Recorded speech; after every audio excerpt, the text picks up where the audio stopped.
In this video, we are going to take a look at the audit function. You must run audit, and audit must complete successfully before you are allowed to publish the schedule. After all, you wouldn't want to publish a schedule only to have to change it later and notify all your employees all over again. So let's click audit and see what happens. The first thing you'll notice is audit has stopped. And it has stopped with a minor labor violation.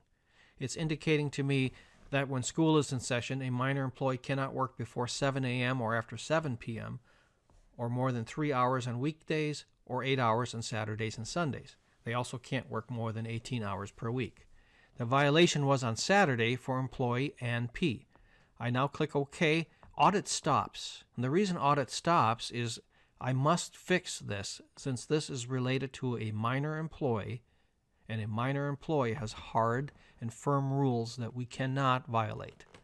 Notice the red flag here warned us ahead of time.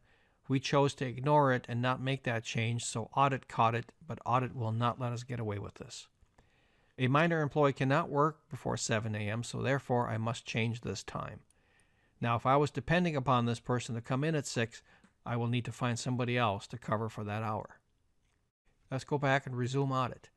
Audit now will continue to check, and now it is indicated that there is another violation. This is an employee availability violation. For Sally Straw on Monday, the violation is the starting time. I have two options.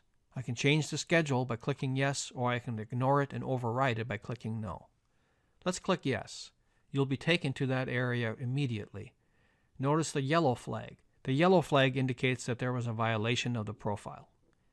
Now the reason the flag is yellow because it deals with employees 16 years and older.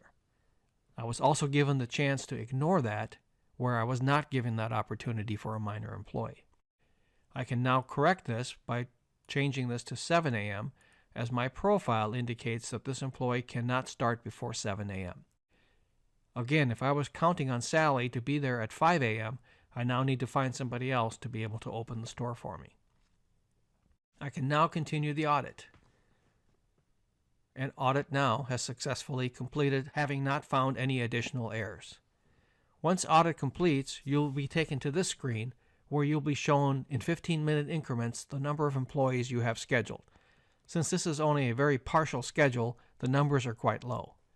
Things to look for on here, of course, is if you're having trouble making labor, you'll want to see where you're heavy on the schedule. Perhaps there's an hour or two where you have too many employees scheduled and you might want to adjust your schedule. Look also for zeros with red borders. That would indicate that you have failed to schedule somebody during a time when the store is open or should be getting ready to open. The red down arrows have to do with the minimum number of employees. We have told the program during the hours of 7 a.m. and 7 p.m. that we want a minimum of 4 employees in the store.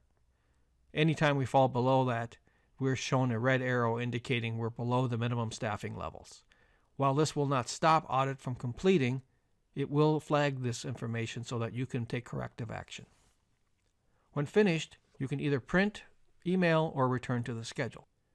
Now that audit has completed, we are now able to publish your schedule. However, should we make any change on the schedule, we must rerun audit before we can publish again. That completes our look at the audit.